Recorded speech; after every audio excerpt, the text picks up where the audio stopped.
Hello, sétimo ano, tudo bem com vocês? E quem fala é a professora Iris. E eu já vim para fazer uma revisãozinha rápida sobre o capítulo 10, que vai ser o tema da nossa diagnóstica. Desde já, eu adianto para vocês que não tem atividade no final desse vídeo, mas é importante que vocês assistam todo o vídeo, porque é desse vídeo, que eu vou tirar as questões da nossa diagnóstica, ok? Então, falando um pouquinho aí do capítulo 10 da colonização espanhola da América. Como a gente já viu, as grandes navegações levaram os espanhóis, os europeus, no sentido geral, para as Américas. Então, quando Cristóvão Colombo ele chega na América, esse continente que já era habitado por diferentes sociedades, cada uma com a sua língua, com seu costume, com seu próprio meio de vida, existiam já há muito tempo e em pequenos grupos. Alguns deles habitavam em florestas e outros tinham grandes impérios, como os astecas e os incas, por exemplo. A população que habitava a América, ela, antes da chegada do europeu, a chegada do europeu em si representou uma grande catástrofe, porque mudou toda a vida das pessoas que viviam daquele modo. No caminho que o Cristóvão Colombo começou a abrir, vieram vários conquistadores, e esses conquistadores não estavam interessados nas pessoas, eles estavam na cultura, eles estavam interessados apenas nas riquezas, principalmente no ouro e na prata. E a busca desse enriquecimento rápido, esses conquistadores, eles deixaram um grande rastro de devastação e de sofrimento para essas populações. Então, a conquista e a colonização dos continentes americanos significou um choque, porque os dois mundos eram mundos diferentes. Então, surge um novo mundo. As riquezas desse novo mundo, elas foram distribuídas de maneira desigual. E o encontro dos nativos com os europeus deixou marcas profundas e muitas desigualdades e injustiças sociais começaram a partir daí. Um dos conquistadores, o Império Azteca, que era um império vasto. A conquista do Império Azteca pelo espanhol, ela foi comandada pelo oficial Hernán Cortés. Então, a notícia da presença de pessoas estranhas na região rapidamente chegou ao conhecimento do rei Montezuma, que era o rei do Império Azteca. O Montezuma, ele na sua ingenuidade tribal, porque eles eram índios que viviam de acordo com as condições da natureza, ele acreditou que o Hernán Cortés fosse uma profecia no regresso de um Deus que existia entre os povos. Então, por isso, quando Cortés chegou na cidade, na capital de Tecnochclan, ele foi recebido com grande festa, respeitosamente, porque o Montezuma achava que ele era um Deus enviado, um homem de Deus enviado para ensinar coisas boas para a população asteca. Então, os espanhóis, óbvio, que não eram esses deuses bonzinhos, eles se aproveitaram da situação e aprisionaram o imperador e obrigaram o Montezuma a contar onde estavam escondidos os tesouros dos astecas. A população asteca só percebeu que tinha sido enganada depois de algum tempo e também por causa de um conflito. O que os espanhóis, o que o Hernán Cortés fez?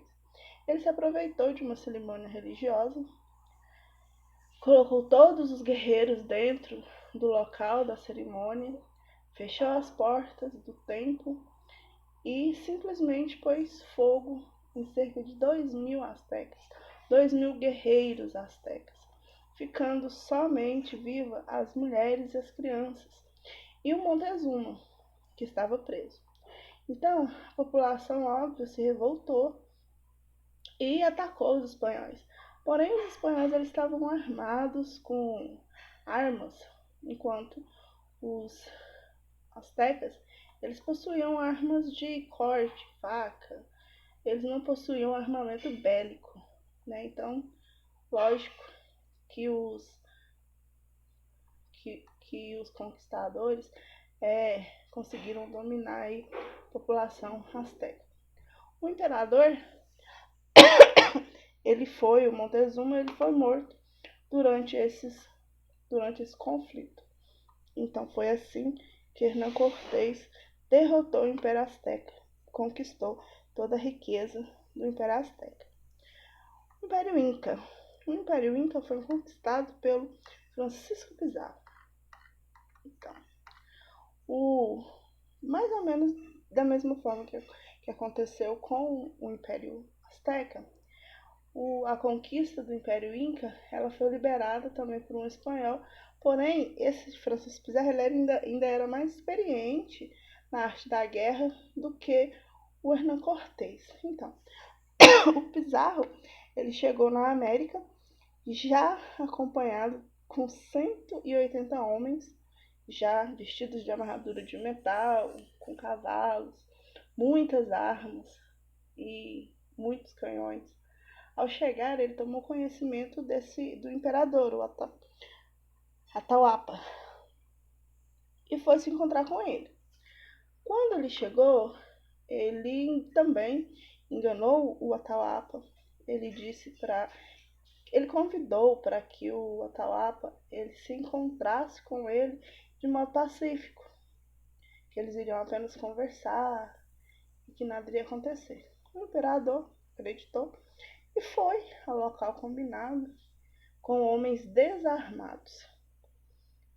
E o Pizarro, aproveitando o fato deles estarem desarmados, matou todos os soldados que estavam com o Atahualpa e prendeu o imperador. Quando ele prendeu o imperador, ele fez a seguinte proposta, que ele seria liberado se ele pagasse, se ele contribuísse, se ele entregasse uma quantidade enorme, bastante grande de ouro para o Pizarro. O Atahualpa então aceitou a proposta. Em pouco tempo, eles entregaram bastante ouro, foi entregue para o Pizarro. Porém, o Pizarro, óbvio, não cumpriu sua parte, e assim que ele pegou todo esse ouro, ele mandou executar o Atahualpa. Sem um imperador para guiar o povo, o Império Inca acabou se desfazendo nas mãos, então, do Francisco Pizarro, e que começou a explorar as minas de ouro existentes na região. Como que era dividida a sociedade nas colônias? Então, os grupos sociais nas colônias elas eram divididas da seguinte forma. Isso tem que ficar claro na cabeça de vocês. Chapetones. Quem eram os chapetones? Eram os espanhóis, as pessoas que nasciam na Espanha e vinham morar nas colônias. Para quê? Elas vinham morar nas colônias para se tornarem os grandes proprietários das terras. Os chapetones, que comandavam toda a política, toda a terra. Os chapetones eram a elite local. Porém, eram pessoas que nasciam na Europa e vinham morar nas colônias. Os crioulos eram os descendentes desses espanhóis. Os crioulos, então, eram os filhos desses espanhóis que nasciam aqui nas Américas. Então, essa é a diferença. Os chapetones nasciam na Europa e vinham morar na América. Os crioulos eram filhos desses chapetones que nasciam já aqui nas Américas. Eram nascidos e criados aqui na América. Eles iam para a Europa apenas para estudar. E depois voltavam novamente para as terras da América. Os crioulos, eles não tinham poder de decisão política.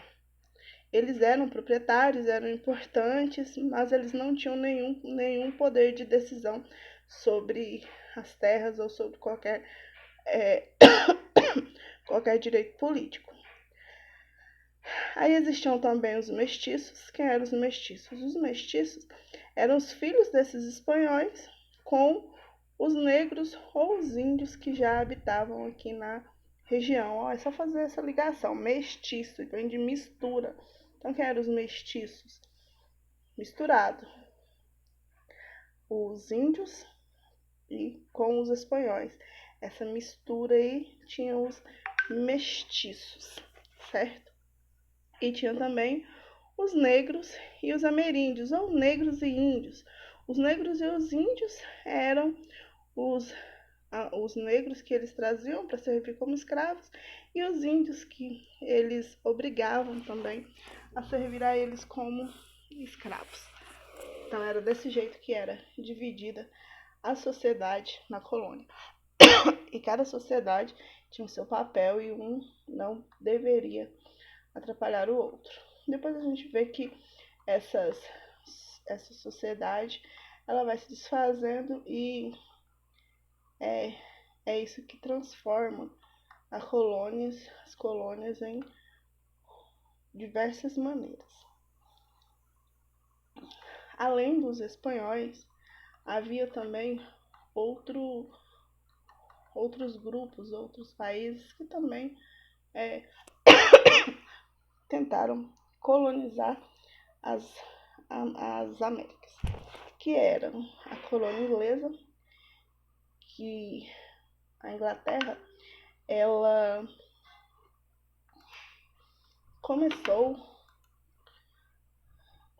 deu início aí ao seu processo no século XVII e o seu desenvolvimento naval foi o que possibilitou de financiar algumas frotas para algumas regiões da colônia nas Américas. Na época, a Inglaterra ela possuía uma população muito grande, camponesa, e que vivia em condições de miséria. Então, essas pessoas elas foram mandadas para as Américas para tentar mudar de vida, se organizar e ajudar a Inglaterra a se tornar maior. Os franceses, eles se estabeleceram em algumas regiões, principalmente no sul do Brasil, tentaram conquistar, mas foram expulsos pelos portugueses. Houve alguns conflitos, nós vamos ver esses conflitos depois entre os franceses e os portugueses pela região do sul do Brasil. E também a França tentou conquistar alguns territórios onde hoje é o Canadá. Então eles formaram algumas cidades. A colonização dessa área pelos franceses, elas eram organizadas por companhias particulares e não tinha muito apoio do governo.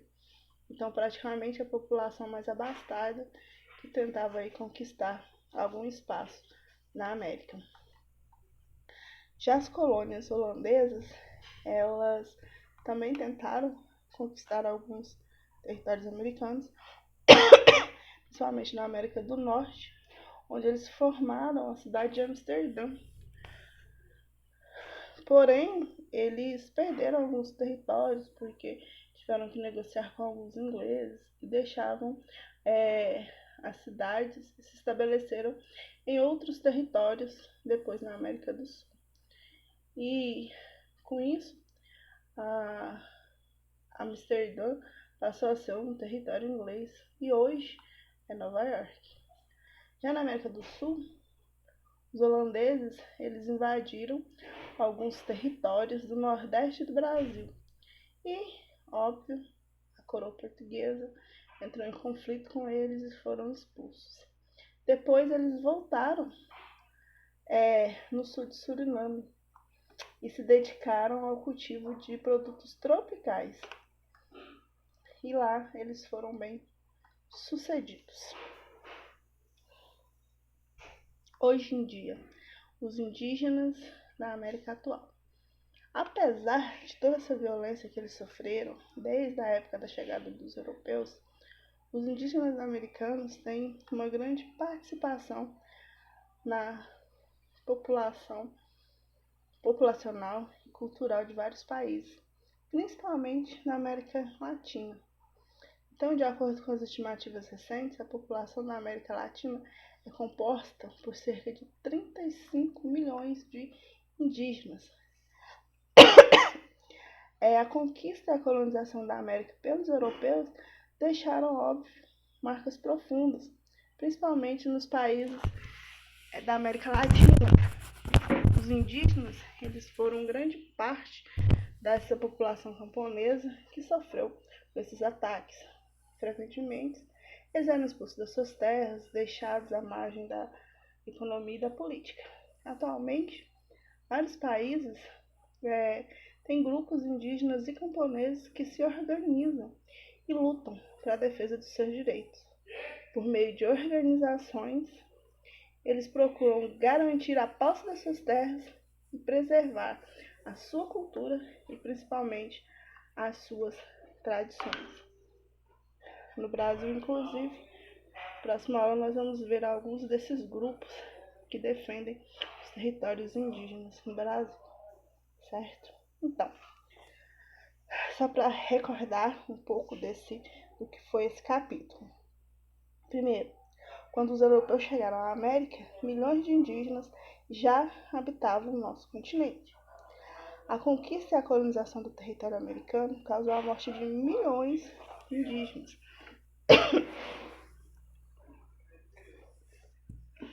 Os povos pré-colombianos, ou seja, quem são os pré-colombianos? Os povos que já viviam aqui na América antes do Colombo. Eles resistiram de diversas maneiras à dominação europeia. Porém, a vitória dos espanhóis sobre os astecas foi facilitada principalmente em função do uso da arma de fogo e da disseminação de doenças e do apoio de grupos indígenas hostis à dominação asteca. A mineração e a cultura foram a base da economia colonial espanhola. Além dos portugueses e espanhóis, os ingleses, franceses e holandeses também colonizaram alguns territórios na América. E, atualmente, os indígenas e seus descendentes continuam lutando por seus direitos, ok? Esse é um resumo do que nós vimos neste capítulo. Conteúdo da diagnose, capítulo 10, colonização espanhola na América. Qualquer dúvida, vocês podem me procurar, como eu falei para vocês. Não vou passar nenhuma atividade para casa, nenhuma atividade de revisão. Revejam o vídeo, sempre que precisar, revejam o vídeo e espero que dê tudo certo. Anotem suas dúvidas, podem me procurar com suas dúvidas e até a próxima aula. Beijo para vocês.